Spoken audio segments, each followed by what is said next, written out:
El Pinto.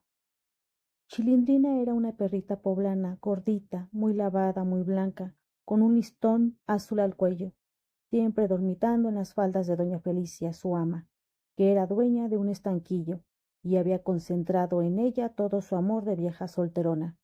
Cuidaba del buen nombre del animal como las madres cuidan de la inocencia de sus hijos, y así murió de dolor cuando supo la terrible noticia.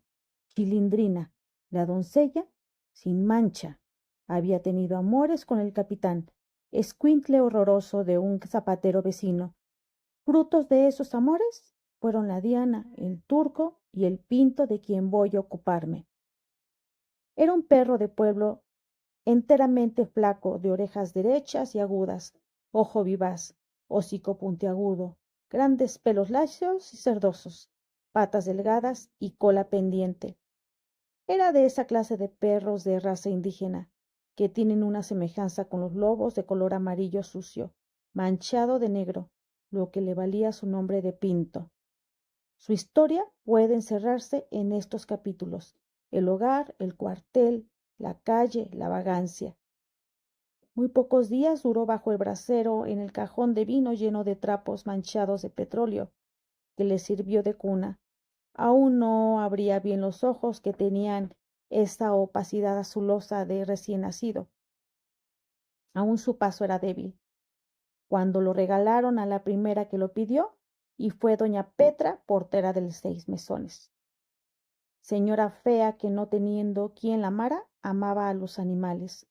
Un gato se le había desertado, y para mitigar la ausencia, iba a sustituirlo con un consentido más fiel, el Pinto.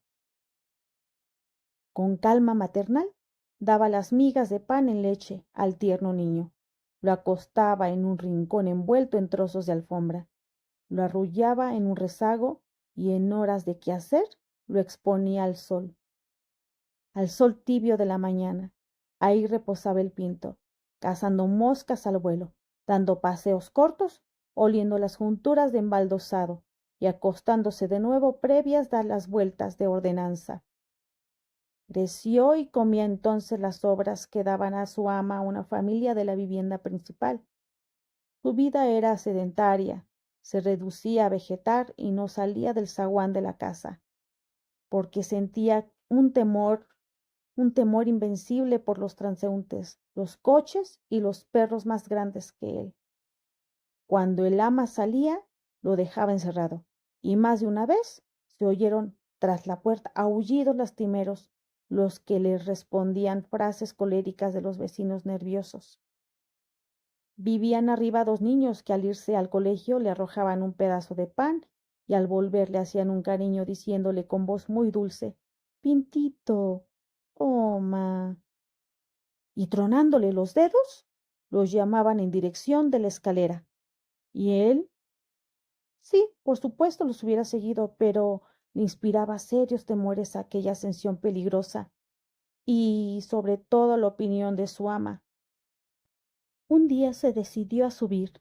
Los Angulo lo colmaron de cariños, lo hicieron corretear por el corredor, enseñándole y escondiéndole un pañuelo que desgarraba mordidas. Lo hacían exclamar con infinito placer: ¡Sabe jugar al toro! Ya eran amigos.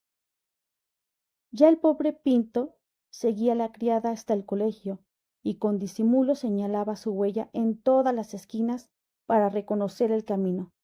Aparecían los Angulito, y corrían con esa vivacidad infantil propia de una gran emoción. Todo lo sufría el buen amigo: que lo ensillaran, lo vistieran de muñeco, lo hicieran tirar del carrito de palo lleno de ladrillos, lo forzaban a saltar por el mango de una escoba, o a hacer de todo y hasta de verdugo cuando alguna rata infeliz salía de un agujero por sus negras desdichas. Sin embargo, qué de temores en aquellas visitas. Qué odio debía tenerle aquella señora descolorida, que lo veía con ojos tan malos y lo hacía despejar el corredor.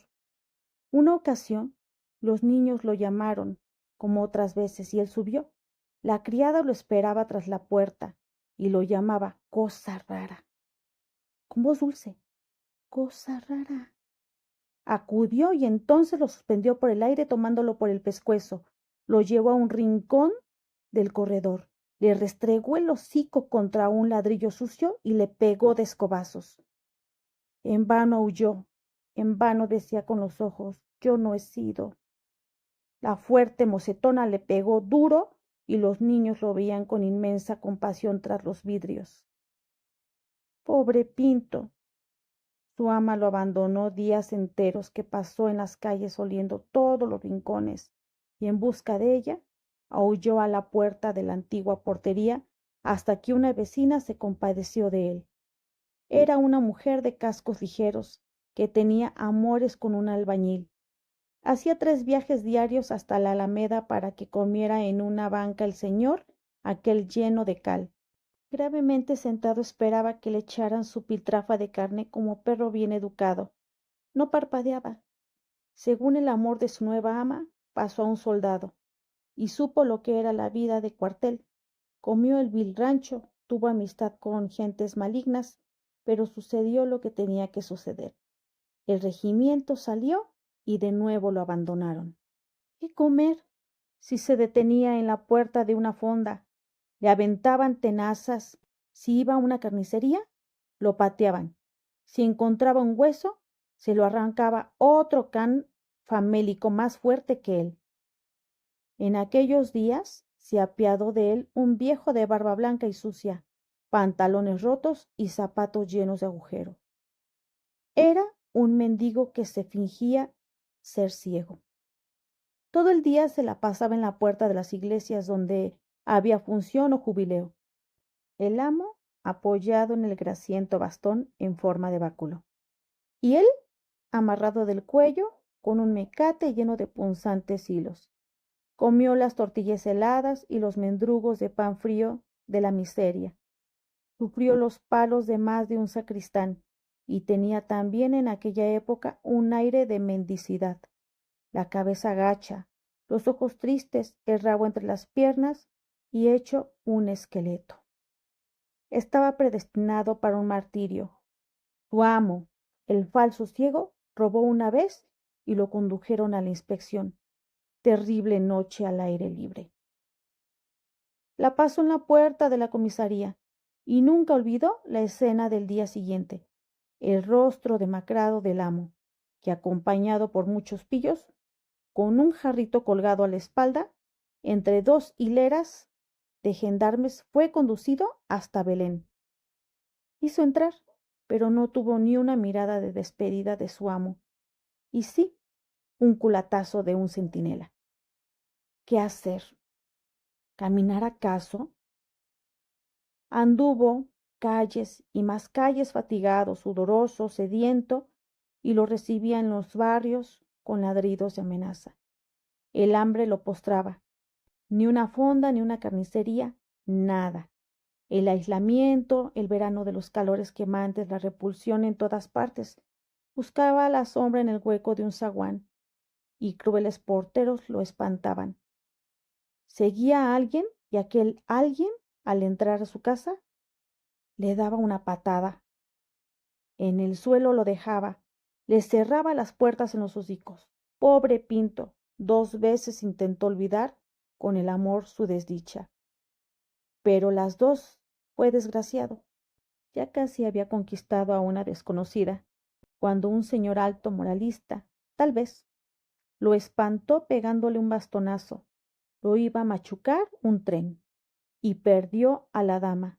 Su segunda tentativa fue tan desgraciada como la primera. Un Terranova, abusando de la fuerza, le arrebató a la que tanto había soñado. Pobre Pinto.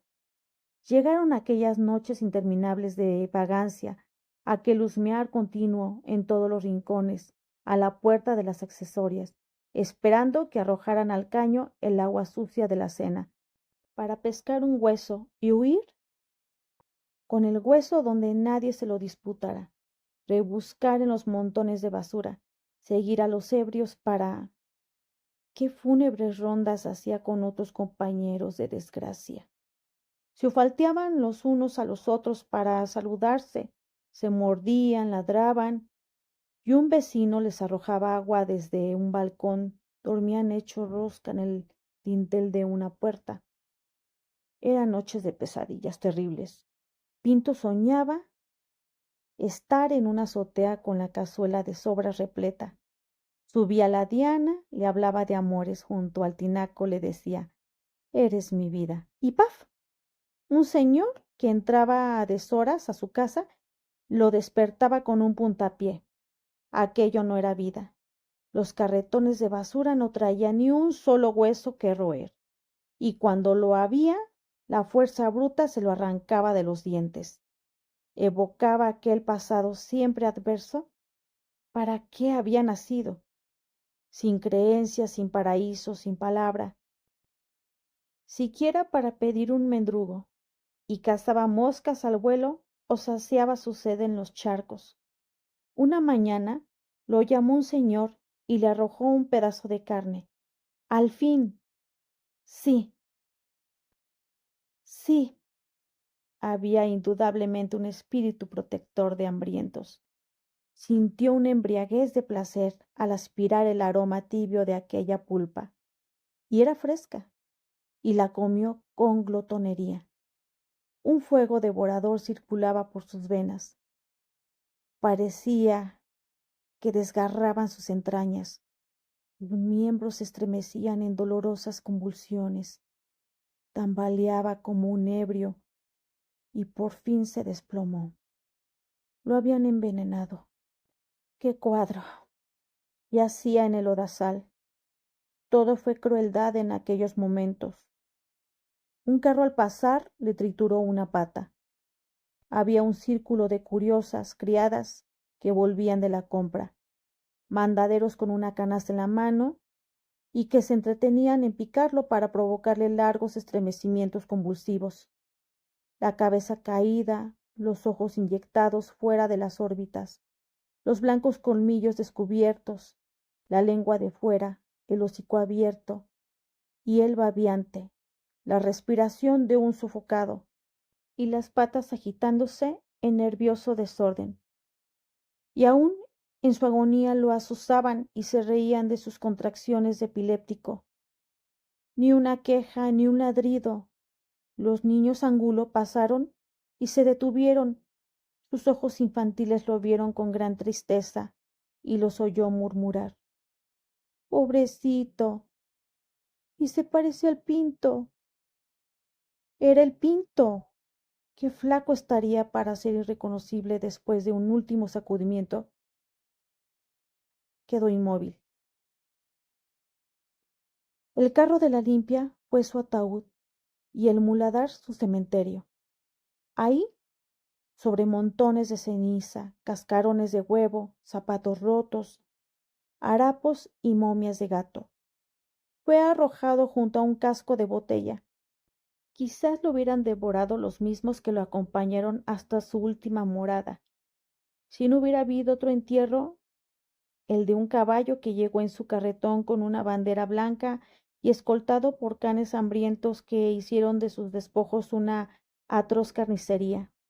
Lamiéndose los bigotes, dijo uno de los comensales: He aquí al Pinto, ciudadano honrado de origen noble, fiel trabajador digno de un cojín de viuda o de una azotea de ranchería, convertido en un cadáver y envenenado. Pero esta es la vida. Y se alejó al trote por el portero, donde ya las sombras se extendían.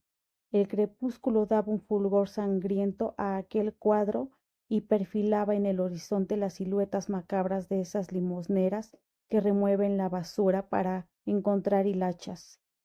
La sombra tendió sus alas de búho en aquel cementerio de cosas viejas y animales muertos, cementerio sin epitafios. ¿Cuántos en la plebe son como el Pinto?